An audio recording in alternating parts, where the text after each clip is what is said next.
Hi friends, ఈరోజు సైకాలజీలోని మూల భాషా పదాల గురించి డిస్కస్ చేద్దాం. ప్రతి ఎగ్జామ్లో అడుగుతున్నాడు, ఇది టెట్ ఎగ్జామ్లో ప్రతి ఎగ్జామ్లో అడిగాడు. డిఎస్సి కూడా చాలా ఇంపార్టెంట్.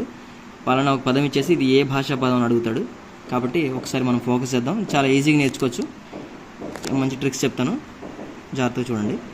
ఫస్ట్ వచ్చేసి ఆంగ్ల పదము, మూలము, భాష, అర్థము. ఓకే, ఇవన్నీ నేర్చుకోవాలి. ఫస్ట్ సైకాలజీ అనే పదము సైక్ మరియు లాగోస్ అనే పదాల నుంచి వచ్చిందనమాట. ఇది గ్రీక్ భాష. ఓకే, గ్రీక్ భాష సంబంధించిన పదం. దీని అర్థం ఏంటంటే ఆత్మ లేదా మనస్సు. ఓకే, సైక్ అంటే ఆత్మ లేదా మనస్సు, లాగోస్ అంటే శాస్త్రం లేదా అధ్యయనం. నెక్స్ట్ వచ్చేసి పెడగాగస్. ఓకే, ఈ పదం పెడగాగస్ అనే పదం నుంచి వచ్చింది. ఇది గ్రీక్ భాషా పదం. దీని అర్థం ఏంటంటే బోధన. ఓకే, ఇలాగా. నెక్స్ట్ వచ్చేసి ఆటిజం అనే పదం ఆటోస్ అనే పదం నుంచి వచ్చింది. ఇది కూడా గ్రీక్ భాషా పదమే. దీని అర్థం ఏంటంటే తనలో తాను. నెక్స్ట్ నిమోనిక్ అనే పదం నుంచి వచ్చింది. ఇది కూడా గ్రీకు భాషా పదమే. దీని అర్థం ఏంటంటే స్మృతికి తోడ్పడేది. నెక్స్ట్ వచ్చేసి హ్యూరిస్కో అనే పదం నుంచి వచ్చింది. ఇది కూడా గ్రీకు భాషా పదమే. దీని అర్థం ఏంటంటే నేను కనుగొన్నాను. నెక్స్ట్ వచ్చేసి డెజావు అనే పదం ఫ్రెంచ్ నుంచి వచ్చింది, ఫ్రెంచ్ భాష నుంచి. దీని అర్థం ఏంటంటే మిథ్యా పరిచయ భావన. నెక్స్ట్ వచ్చేసి గెస్టాల్ట్ అనే పదం జర్మన్ భాషా పదము.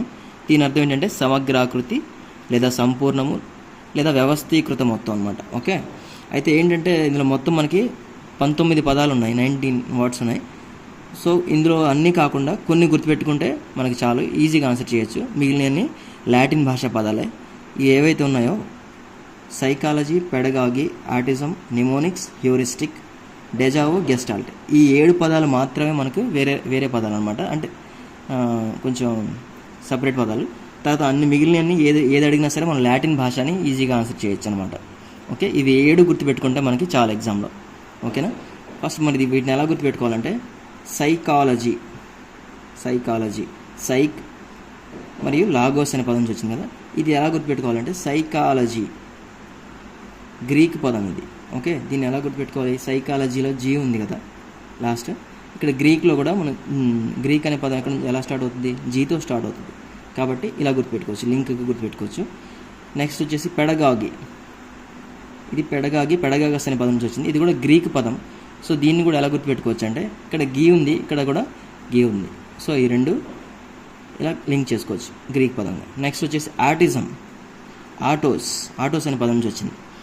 ఇది గ్రీక్ పదం కదా. దీన్ని ఎలా గుర్తుపెట్టుకోవాలంటే మరి ఆటోస్కి మనం గ్రీజ్ రాస్తాం కదా. సో అలా గుర్తుపెట్టుకోండి, గ్రీక్. ఓకే, అలా గుర్తుపెట్టుకోవచ్చు. Next mnemonic. ఓకే, నిమోనిక్ ఇది ఏ భాష పదం? గ్రీక్ భాష పదం. దీన్ని ఎలా గుర్తుపెట్టి నిమోనిక్ లక్ ఉంది కదా, ఇక్కడ గ్రీక్లో కూడా కా ఉంది. సో ఈ రెండింటిని లింక్ చేసుకోండి. నిమోనిక్ గ్రీక్, ఆటోస్కి గ్రీజ్ రాస్తాం గ్రీక్, పెడగాగిలో గీ ఉంది, గ్రీక్లో కూడా గీ ఉంది. నెక్స్ట్ సైకాలజీలో జీ ఉంది, గ్రీక్లో కూడా జీ ఉంటుంది, గ్రీక్, GREK. ఓకే, అలా గుర్తుపెట్టుకోవచ్చు. లేదంటే సైక్ గ్రీక్, ఇలాగను గుర్తుపెట్టుకోవచ్చు, సైక్ గ్రీక్. నెక్స్ట్ ఈ గ్రీక్ పదాలు అయిపోయినాయి. నెక్స్ట్ ఇంకో పదం ఉంది గ్రీకు, హ్యూరిస్కో. ఇది కూడా గ్రీక్ పదం అన్నమాట. హ్యూరిస్క్ కూడా ఇక్కడ క్ ఉంది, ఉక్ పని ఉంది కదా, ఉక్ ఉంది కదా, ఇక్కడ కూడా గ్రీక్లో కూడా క్ ఉందన్నమాట. సో ఈ రెండు కూడా లింక్ చేసుకోవచ్చు. సో ఈ 5 మాత్రమే గ్రీక్ పదాలు. ఓకే, ఇంకా వేరే గ్రీక్ పదాలు ఏమీ లేవు. ఈ 5 గుర్తుపెట్టుకుంటే సరిపోతుంది. నెక్స్ట్ వచ్చేసి డెజావు ఫ్రెంచ్ భాషా పదం. గెస్టాల్ట్ వచ్చేసి జర్మన్ భాషా పదం. ఈ రెండే ఉన్నాయన్నమాట యూనిక్గా. కాబట్టి డెజావులో ఆవు ఉంది కదా, డెజావు ఏ దేశపు ఆవు అంటే అది ఫ్రెంచ్ దేశపు ఆవులా గుర్తుపెట్టుకోండి. డెజావు అంటే ఫ్రెంచ్ ఆవు అని గుర్తుపెట్టుకోండి. నెక్స్ట్ గెస్టాల్ట్ ఇక్కడ జర్మన్ అనమాట. గెస్టాల్ట్ GESTAULT, జీతో స్టార్ట్ అవుతుంది. జర్మన్ కూడా జీతో స్టార్ట్ అవుతుంది. సో ఈ రెండు ఇలా లింక్ చేసుకోండి. సో ఈ 7 పదాలను కనుక మనం గుర్తుపెట్టుకుంటే మిగిలిన ఏ భాష పదం అడిగినా సరే మనం దాన్ని లాటిన్ భాష అని చాలా కాన్ఫిడెంట్గా పెట్టేయచ్చు అనమాట. చాలా ఈజీ. అయితే ఏంటంటే అర్థం కూడా తెలుసుకుంటే బెటర్. అర్థం కూడా ఒక్కోసారి అడిగే అవకాశం ఉంది కాబట్టి ఒకసారి అర్థం కొంచెం ఫాస్ట్గా చూసేద్దాము. ఫస్ట్ సైకాలజీ, సైక్ మరియు లాగోస్ అనే పదం వచ్చింది కదా. దాని అర్థం ఏంటంటే ఆత్మ లేదా మనస్సు. ఓకే, సైక్ అంటే ఆత్మ లేదా మనస్సు, లాగోస్ అంటే శాస్త్రం లేదా అధ్యయనం. నెక్స్ట్ పెడగాగస్ అంటే బోధన. ఆటిజం అంటే తనలో తాను. ఆటిజం అనే వ్యాధిలో ఏంటంటే తనలో తాను మాట్లాడుకుంటారు అన్నమాట మనుషులు. ఆ మనిషి ఒకడే మనిషి ఉంటాడు కానీ తనలో తానే మాట్లాడుకుంటూ ఉంటాడు. సో అది గుర్తుపెట్టుకోండి. నెక్స్ట్ నిమోనిక్స్ అంటే కోడింగ్ అనమాట, కొండ గుర్తులు అంటారు కదా. సో ఇప్పుడు మనం చెప్పే క్లాసెస్ కూడా అయ్యే కాబట్టి గుర్తుపెట్టుకోవచ్చు. నిమోనిక్ అంటే స్మృతికి తోడ్పడేది. వీటికి కోడ్లు అవసరం లేదు, ఎందుకంటే జనరల్గా మీరు 1-2 సార్లు చూస్తే ఈజీగా అర్థమైపోతుంది. దీనికి కోడింగ్ అవసరం లేదని నేను అనుకుంటున్నాను. మరి నెక్స్ట్ డెజావు అంటే మిథ్యాపరిచయ భావన. ఎక్కడో చూసినట్టు ఒక వ్యక్తిని కానీ ఒక ఆలోచన కానీ ఏదైనా ఒక వస్తువుని చూసినప్పుడు మనకి ఎక్కడో చూసినట్టు అనిపిస్తే దాన్ని డెజావు అంటారు, మిథ్యాపరిచయ భావన అన్నమాట. నెక్స్ట్ గెస్టాల్ట్ అంటే సమగ్రాకృతి, సంపూర్ణము లేదా వ్యవస్థీకృత మొత్తం. ఇవి ఆల్రెడీ మనం కొన్ని సిద్ధాంతాలు చదువుతున్నప్పుడు మనకి పదాలు తగులుతూనే ఉంటాయి. సో పెద్ద హార్డ్ ఏం కాదు, ఈజీ గుర్తుపెట్టుకోవచ్చు. నెక్స్ట్ పర్సోనా, ఇది లాటిన్ భాషా పదం అనమాట. దీని అర్థం ఏంటంటే ముసుగు. పర్సోనా అంటే ముసుగు, తెలిసిందే ఇది. నెక్స్ట్ ఎమోవర్ అనే పదం నుంచి వచ్చింది, ఇది లాటిన్ భాషా పదము.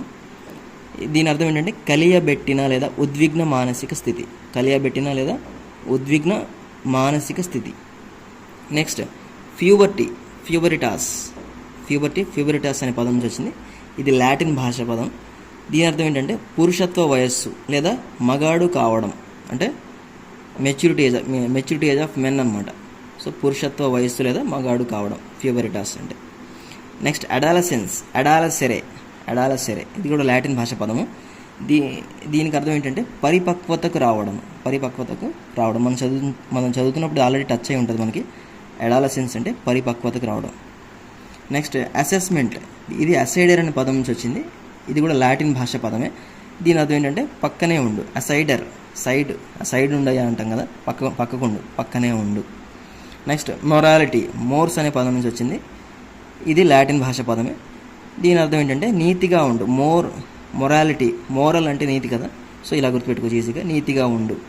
నెక్స్ట్ ఇంట్రోసెక్షన్ అంటే ఇంట్రో మరియు స్పియర్ అనే పదాల నుంచి వచ్చింది, ఇది లాటిన్ భాష పదం. దీని అర్థం ఏంటంటే ఇంట్రో అంటే లోపలకు, స్పియర్ అంటే తొంగి చూచుట. ఓకే, ఈజీగా గుర్తుపెట్టుకోవచ్చు, అది పేరులోనే లింక్ చేసుకోవచ్చు. నెక్స్ట్ డిసిప్లినరీ అనే పదం నుంచి వచ్చింది, ఇది కూడా లాటిన్ భాష పదం. దీని అర్థం ఏంటంటే బోధించుట అన్నమాట. నెక్స్ట్ క్యాగ్నిషియోకి ఏంటి క్యాగ్నిషియో అనే భాషా పదం వచ్చింది, అది లాటిన్ భాషా పదము. దాని అర్థం ఏంటంటే జ్ఞానము. ఓకే, ఇది మెటా కాగ్నిషన్ అన్న టాపిక్ ఉంది కదా, దాంట్లో నుంచి తీసుకున్నాను ఇది నేను. నెక్స్ట్ మొవీర్ అనే పదం నుంచి తీసుకున్నారు, ఇది లాటిన్ భాషా పదం అనమాట. దీని అర్థం ఏంటంటే కదలిక. నెక్స్ట్ వన్ వచ్చేసి మోటివేషన్ అనమాట. మోటివేషన్ అనే పదం మొవీర్ అనే పదం నుంచి వచ్చింది, తీసుకున్నారు, ఇది లాటిన్ భాష పదం. దీని అర్థం ఏంటంటే కదలిక లేదా చలనం, కదలిక మరియు చలనం. నెక్స్ట్ వచ్చేసి పెర్సెప్షన్ అంటే ప్రత్యక్షం అనే టాపిక్ ఉంది కదా, దాని నుంచి తీసుకున్నాను ఇది నేను. పర్సెప్షన్ అంటే పర్సెప్షియో పదం నుంచి వచ్చిందనమాట, అది కూడా లాటిన్ భాష పదమే. దీని అర్థం ఏంటంటే ఇంద్రియాల నుండి సేకరించిన జ్ఞానము. ఇవి అర్థాలంతా మామూలుగా జనరల్గా చెప్తున్నాను, 1-2 సార్లు చూసుకుంటే మంచిది అంతే, ఎగ్జామ్ పాయింట్ ఆఫ్ వ్యూలో అవకాశం ఉంది. నెక్స్ట్ పదం వచ్చేసి ఇంటెలిజెన్స్ అనేది ఇంటెలెక్ట్ అనే పదం నుంచి తీసుకున్నారు, ఇది లాటిన్ భాష పదం ఇది కూడా. దీని అర్థం ఏంటంటే ఇంటెలిజెన్స్, తెలివి లేదా బుద్ధి అనమాట. ఫ్రెండ్స్, ఇక్కడ ఇంపార్టెంట్ ఏంటంటే ఇక్కడ ఏ భాషా పదము అని అడిగినప్పుడు మనకి ఎగ్జామ్లో ఇవి 7 గుర్తుపెట్టుకోండి. మిగిలిన ఏ పదం వచ్చినా అది లాటిన్ పదమే అనమాట. మిగిలిన ఏది వచ్చినా సరే లాటిన్ పదమే. సో ఈ 7 గుర్తుపెట్టుకుంటే సరిపోతుంది. మీకు ఆల్రెడీ కోడింగ్ చెప్పాను కదా 7 పదాలకి, ఈ 7 పదాలు జాగ్రత్తగా చూసుకోండి. మిగిలినవి ఏంటంటే ఒకసారి మీనింగ్ చూసుకోండి, మీనింగ్ కూడా అడిగే అవకాశం ఉంది. ఆప్షన్స్ ఇస్తే మనం ఈజీగా ఆన్సర్ చేయొచ్చు. సో ఇది కూడా ఒకసారి ఇది అర్థాలు చూసుకుంటే ఆప్షన్లు మనం చూసి ఆన్సర్ చేయొచ్చు అనమాట. ఇది ఆల్రెడీ ఒకసారి ఎస్ఎన్ఎస్ నాగేశ్వరరావు సార్ చెప్పిన టాపికే. సో ఇంకా కొన్ని లాటిన్ పదాలు నేను యాడ్ చేసి చెప్పాను. సో 1-2 సార్లు చూసుకోండి, ఈజీగా ఒక మార్క్ వచ్చే టాపిక్ అనమాట. Thank you friends, thank you very much.